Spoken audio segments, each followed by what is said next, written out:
வணக்கம். இது people English series. இந்த வீடியோவில் லாங் சென்டென்ஸ் ஃப்ரேம் பண்ணுறதுக்கான ஒரு ஸ்ட்ரக்சர் பார்க்க போகிறோம். ஸோ என்ன மாதிரி இடங்களில் யூஸ் பண்ணுற ஸ்ட்ரக்சர் அப்படின்னா, தினம் தினம் நம்ம இந்த மாதிரி சென்டென்சஸ் பேசுவோம். திட்டினதுக்கே இப்படி அழுகுறாளே, இன்னும் அழிச்சிருந்தா எப்படி அழுவா? இப்போவே இவ்வளோ வெயில் அடிக்குது, என்ன மே மாதம் வந்தால் எப்படி அடிக்கும்? இப்போவே இவ்வளோ எந்த பேச்சு பேசுகிறானே, இன்னும் அவன் சம்பாதிக்கிற காலத்தில் எப்படி பேசுவான்? இந்த மாதிரிலாம் சொல்லுவோம் இல்லையா? ஸோ இதை சொல்கிறதுக்கான ஒரு ஸ்ட்ரக்சர் பார்க்க போகிறோம். இப்போ இதுக்கான ஸ்ட்ரக்சர் இதுதான். ஸோ இப்போவே ஆல்ரெடி ஒரு விஷயம் நடந்துச்சு அப்படின்னா நீங்கள் பாஸ்ட் சிம்பிளாக யூஸ் பண்ணுங்கள். இல்லை இப்போ டைம் பீங் நடந்துட்டுருக்கு அப்படின்னா ப்ரெசென்ட். இஃப் கிளாஸோட நம்ம வந்து பொதுவாக இஃப் கிளாஸில் நம்ம வந்து சிம்பிள் டென்சஸ் தான் யூஸ் பண்ணுவோம். அடுத்தது நினச்சி பாரு அப்படின்னு சொல்கிறதுனால ஒரு இமேஜின். How subject. அடுத்தது வுட் இல்லைனா வில்லுன்னு போட்டிருக்கோம். ஸோ எப்போ வுட் எப்போ வில் அப்படின்னா கண்டிப்பாக ஃப்யூச்சரில் நடக்கும் அப்படின்னா வில் யூஸ் பண்ணுங்கள். ஜஸ்ட் இமேஜின் பண்ணுறோம் அப்படின்னா வுட் யூஸ் பண்ணுங்கள். இந்த இடத்துல இமேஜின் வர்றதுனால எல்லாத்தையும் நம்ம இமேஜின் பண்ணுறோன்னு அர்த்தம் இல்லை. நம்ம வந்து பொதுவாக நினச்சி பாரு, யோசிச்சு பாரு அப்படி சொல்கிற எல்லாத்துக்குமே நம்ம இந்த இடத்துல இமேஜின்னு போடுறோம். ஸோ இந்த இடத்துல வுட் ஆர் வில்லுன்றது இப்போ ஃபார் எக்ஸாம்பிள் இப்போவே இவ்வளோ விலை விற்கிதே, இன்னும் ஒரு வருஷத்தில் எப்படி இருக்கும் விலை அப்படிங்கிறது வெறும் இமேஜினேஷன் இல்லை. கண்டிப்பாக இன்னும் 1 இயரில் எல்லாமே விலை ஏறிடும் அப்படின்றதுனால, கண்டிப்பாக நடக்கும் அப்படின்றதுனால இந்த இடத்துல எல்லாம் நம்ம வில் யூஸ் பண்ணுவோம். இப்போ இதுவே இன்னொரு எக்ஸாம்பிள் சொன்னோம் இல்லையா, இவன் இப்போயே இவ்வளோ பேச்சு பேசுகிறானே, ஏன்னா அவன் சம்பாதிக்கிற காலத்தில் எப்படி பேசுவான் அப்படின்னு நீங்கள் சொல்கிறது வந்து அவன் பேசலாம், பேசாமலும் போகலாம். ஸோ அந்த மாதிரி இடங்களில் வுட் யூஸ் பண்ணுங்க. இதுதான் டிஃப்ரென்ஸ். ஸோ நம்ம இப்போ எக்ஸாம்பிள்ஸ் பார்க்குறப்போ அது இன்னுமே உங்களுக்கு ஈஸியாக இருக்கும். இப்போ ஃபஸ்ட்டு எக்ஸாம்பிளாக இப்போவே இவ்வளோ வெயில்னா மே மாதம் எவ்வளோ வெயில் இருக்கும் அப்படின்னு நம்ம சொல்லணும். ரொம்ப சிம்பிளான ஒரு சென்டென்ஸ். ஸோ இப்போவே அப்படிங்கிறதுக்கு நம்ம ஆல்ரெடி யூஸ் பண்ணுவோம், அவ்வளோதான். ஸோ பொதுவாகவே மே மாதம் அப்படின்னாலே கண்டிப்பாக வெயிலாக தான் இருக்கும் அப்படின்றதுனால நம்ம இந்த இடத்துல வில் யூஸ் பண்ண போகிறோம். ஸோ வுட்டா வில்லா அப்படின்னா கண்டிப்பாக எப்போவுமே மே மாதம்னா வெயிலாக தான் இருக்கும் அப்படின்ற மாதிரி சுச்சுவேஷனில் நம்ம வந்து வில் யூஸ் பண்ணுறோம். சரி, இப்போவே இவ்வளோ வெயில்னா if it is this hot already, இவ்வளோ வெயில் this hot already, if it is this hot already.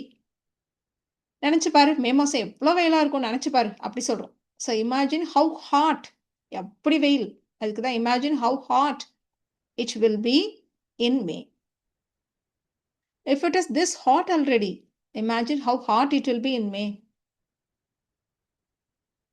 இப்போ இந்த எக்ஸாம்பிளில் இப்போவே அப்படிங்கிறதுக்கு ஆல்ரெடி அப்படின்னு நம்ம சொல்லியிருக்கோம். ஏன்னா இன்னும் வெயில் காலம் தொடங்கலை, அதுக்குள்ளரையே இப்போவே ஏற்கனவே எல்லாம் வெயில் ஸ்டார்ட் ஆயிடுச்சு அப்படின்னு சொல்கிறதுக்கு தான் நம்ம ஆல்ரெடி அப்படின்னு நம்ம யூஸ் பண்ணோம். இப்போ இந்த எக்ஸாம்பிள் பாருங்கள். இப்போவே இப்போ இப்படி பேசுகிறானே, இன்னும் சம்பாதிக்கிற காலத்தில் எப்படி பேசுவோம் நினச்சிப்பார் அப்படின்னு நம்ம சொல்லணும். இப்போ வீட்டில் ரைட் நவ் ஒரு விஷயம் நடக்குது, ஒரு பையன் ரொம்ப பேசுகிறான் அப்படிங்கிறப்போ பேரண்ட் வந்து இந்த மாதிரி ரெஸ்பாண்ட் பண்ணுவாங்க இல்லையா? ஸோ இப்போ ரைட் நவ் நடக்குது, அதனால இந்த இடத்துல நம்ம இப்போவே அப்படிங்கிறதுக்கு நம்ம நவுன்னு தான் யூஸ் பண்ண போகிறோம். ஸோ இப்படி பேசிகிட்டு இருக்கான் பார் அப்படின்னு சொல்கிறோம் இல்லையா? So if he is speaking like this now, if he is speaking like this now, நினச்சிப்பார், இமேஜின் இவன் வந்து சம்பாதிக்கிற காலத்தில் எப்படி பேசுவான்ட்டு.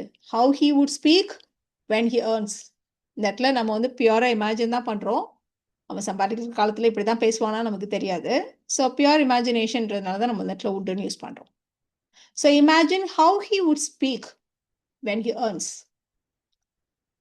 If he is speaking like this now, imagine how he would speak when he earns. So ஒரு விஷயம் கண்டிப்பாக நடக்கும் அப்படின்னா வில் யூஸ் பண்ணுங்கள். ஸோ நடந்தாலும் நடக்கலாம் அப்படின்னா வுட் யூஸ் பண்ணுங்கள். ஸோ அதுதான் டிஃப்ரென்ஸ். இப்போ இந்த எக்ஸாம்பிள் பாருங்களேன். இப்போ இதுக்கு வில் யூஸ் பண்ணுவீங்களா, வுட் யூஸ் பண்ணுவீங்களா? நீங்களே யோசிச்சு பாருங்கள். கொஞ்சம் தான் மழை பெஞ்சிச்சு, அதுக்கே இவ்வளோ தண்ணி வந்துருச்சு. ஸோ திரும்ப மழை பெஞ்சிச்சுன்னா கொஞ்சம் நினச்சிப்பார் அப்படின்னு நம்ம சொல்கிறோம். ஸோ ஏற்கனவே தண்ணியாக இருக்குது, திரும்ப மழை பெஞ்சா கண்டிப்பாக தண்ணியாக தான் இருக்கும் இல்லையா? அப்போ நம்ம வில் தான் யூஸ் பண்ணணும். ஸோ இப்போவே இவ்வளோ நாள் பெஞ்ச மழைக்கே, அப்போது already. It has already flooded this much. எந்த அளவுக்கு தண்ணி வந்துருச்சு, it has already flooded this much.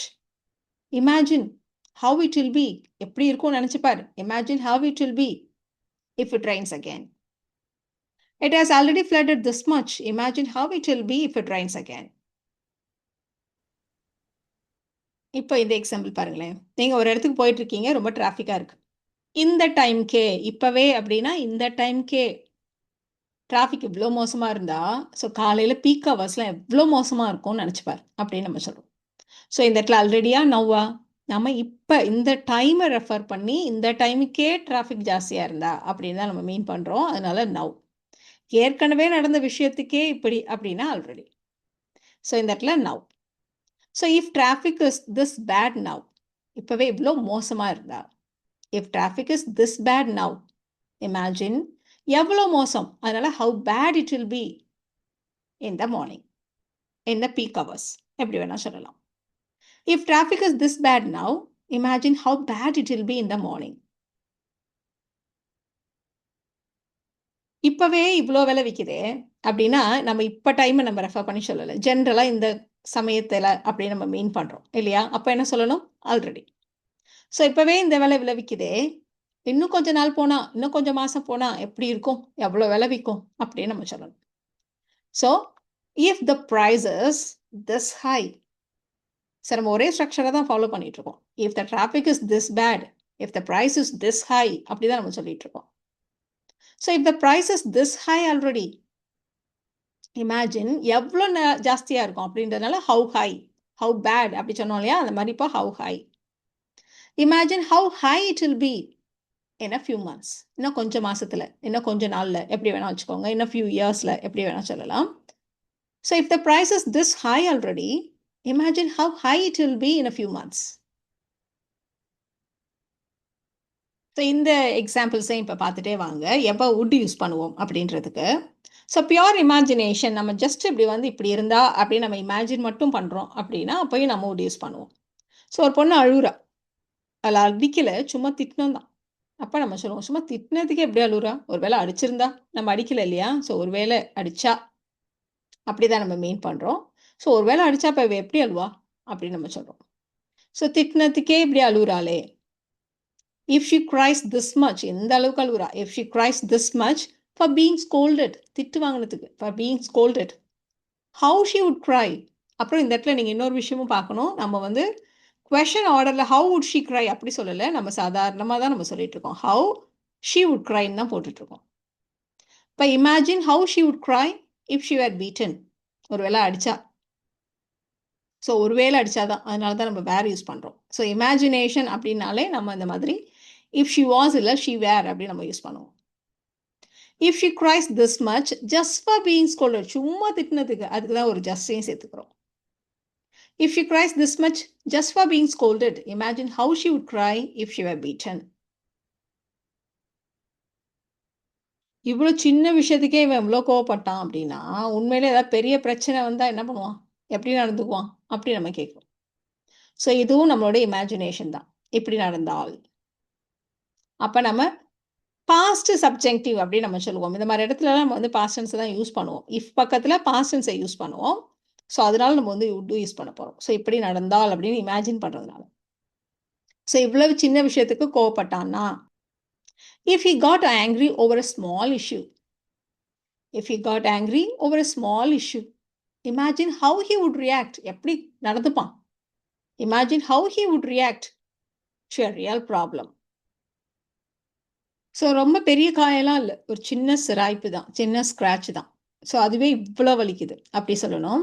அப்போ if this small scratch hurts this much, if this small scratch hurts this much, imagine பண்ணி பாரு எவ்வளோ வலிக்கும்னு. So imagine how much a deeper wound would hurt. If this small scratch hurts this much, imagine how much a deeper wound would hurt. இப்போ பார்த்தோம் இல்லையா, இதை வச்சு இந்த 2 சென்டென்சஸ் ட்ரை பண்ணுங்க. ஸோ கொஞ்சம் பெரிய சென்டென்ஸ் தான், ட்ரை பண்ணுங்க. சின்ன சின்ன மிஸ்டேக்ஸ் வந்தால் ஒன்றும் ப்ராப்ளம் இல்லை. அவள் என்ன ஒரு சின்ன கிளாஸ் டெஸ்ட் இதுக்கே இவ்வளோ நர்வஸாக இருந்தா, இன்னும் போர்டு எக்ஸாமுக்குலாம் அவள் எவ்வளோ நர்வஸாக இருப்பான் அப்படின்னு நம்ம சொல்லணும். ஒரு சின்ன பள்ளியை பார்த்து இவ்வளோ பயப்படுறான்னா, ஒரு பாம்பை பார்த்தா அவள் எப்படி அழுடுவா, கொஞ்சம் இமேஜின் பண்ணி பாரு அப்படி சொல்கிறோம். ஸோ இந்த 2 சென்டென்சஸை உங்களால் முடிஞ்ச அளவுக்கு ட்ரை பண்ணுங்கள்.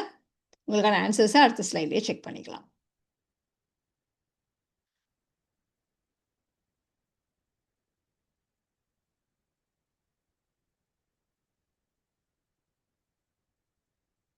சரி, உங்களோட ஆன்சர்ஸை பார்த்துடலாமா? ஸோ அவள் வந்து நர்வஸாக இருக்கா. If she is this nervous for a class test, ஒரு சின்ன கிளாஸ் டெஸ்ட்டுக்கு இவ்வளோ நர்வஸாக இருந்தா. If she is this nervous for a class test, இன்னும் போர்டு எக்ஸாமுக்கு எவ்வளோ நர்வஸாக இருப்பா, எவ்வளோ நர்வஸ். அப்போ how nervous, imagine how nervous she would be for board exam. Second example பாருங்க, ஒரு சின்ன பள்ளியை பார்த்தே அவள் இவ்வளோ பயப்படுறா, இவ்வளோ பயப்படுறா. This cat, If she is this scared of a small lizard, நினைச்சு பாரு, imagine. அவ எப்படி அலறுவா.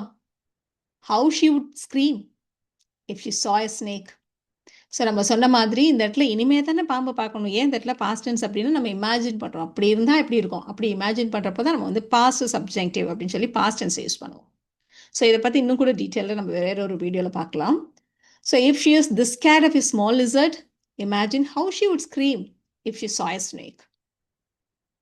ஸோ இந்த வீடியோவில் நாம் இதுக்கே எப்படின்னா இன்னும் அதுக்கெல்லாம் என்ன பண்ணுவோம், அந்த மாதிரி பேசுகிறதுக்கான ஸ்ட்ரக்சர் பார்த்தோம். ஸோ இந்த வீடியோ உங்களுக்கு யூஸ்ஃபுல்லாக இருக்கும்னு நினைக்கிறேன். Thank you so much.